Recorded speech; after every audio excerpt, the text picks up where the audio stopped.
Bound for Glory on October 23rd ended up doing approximately 35,000 buys, give or take a few thousand, at least based on numbers at this point. The bad news on that number, beside the fact that they promoted the show as their Super Bowl for once, is the number was roughly the same as they were doing for the first few pay-per-views after they got on FSN. The company's profile is much higher on Spike, and they have 4 times as many TV viewers, but that hasn't translated into a lot of new buys. The Genesis show was down to probably closer to 15 to 20,000. So that is like the story of TNA's history. Obviously, they have a substantially larger television audience now than they ever had on FSN, but their pay-per-view number is roughly equivalent to what like Victory Road and Turning Point did at the end of 2004, and that was with 150,000 viewers on FSN. So despite a much larger audience, they have not been able to convert them into paying customers, and frankly never will. That's rough. Yeah, well, for pay-per-views anyway. Like, attendance-wise, TNA would often do like 4,000-ish for like big shows on the road. They're like the opposite of AEW, where like they're more of a live gate thing than a pay-per-view thing at this point. And like TNA has always been like television. That was always their be-all and end-all, I guess. And especially when Russo comes back, his be-all and end-all, especially so, was television. He did not give a shit about pay-per-view. And like that reflected in the kind of audience they built, in the kind of like what people were willing to give them and pay for them. They were willing to give time, but very rarely money. I wonder if like that was something to do with maybe the like weekly pay-per-view format. They like oversaturated pay-per-views immediately. Yeah. And like killed the idea that this is a product you even want to pay for. Yeah. Which is funny, given like it was a premium product from the start. Like that's in theory that's the case with the shows being behind a paywall. It's like that this is a show you should have to pay for all along, but obviously that wasn't the case for the vast majority of those weekly pay-per-views. There's like 3 or 4 out of the 110. Yeah. So that again, pay-per-view numbers are not up, despite obviously being on a much larger platform.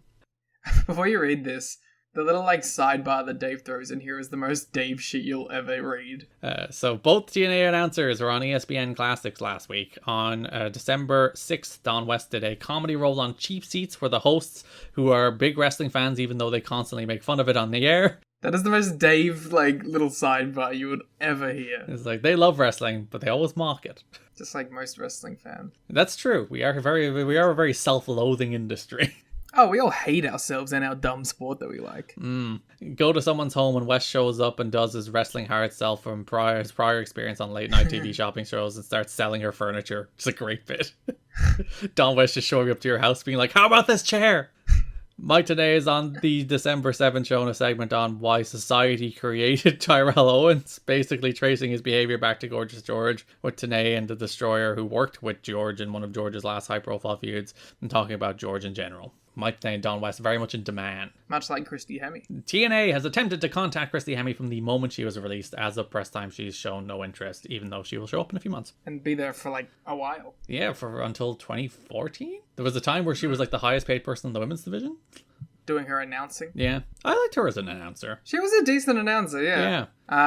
They also always did like the pervy shot where it's like every time they'd come back from break and they'd do like the pan up of Christy Hemme's legs. Yeah. Yeah.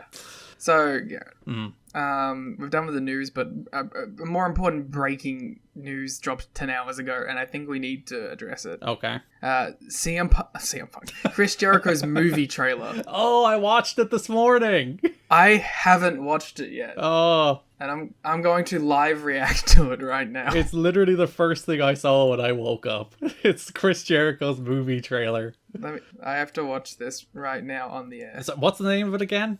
Country Hearts. Country Hearts. Premiering on Up TV Sunday, October 22nd. There's also a Christmas spin-off movie, but I'm going to watch it right now. Please narrate it. His name is Bones. Bones. It's a singing movie. Yeah, so he's like a washed out musician, and his daughter's trying to make it big.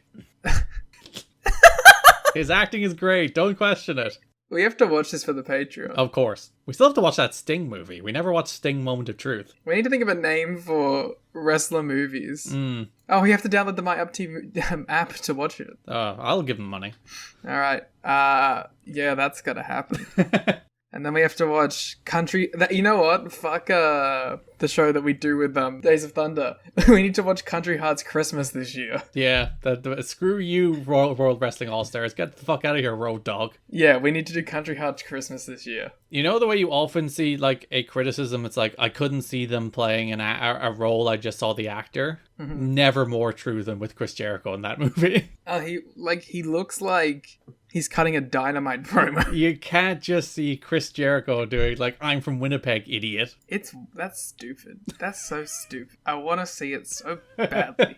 That is the wrestling movie of the Christmas season. Von Erichs, get out of here. Yeah, fuck you. We don't want your sad story. We want Jericho's uplifting addict, washed out musician trying to guide his daughter to musical fame. I'm excited. So it's coming late October, isn't it? Yeah, October 22nd. Day after Bound for Glory. And then obviously the Christmas one.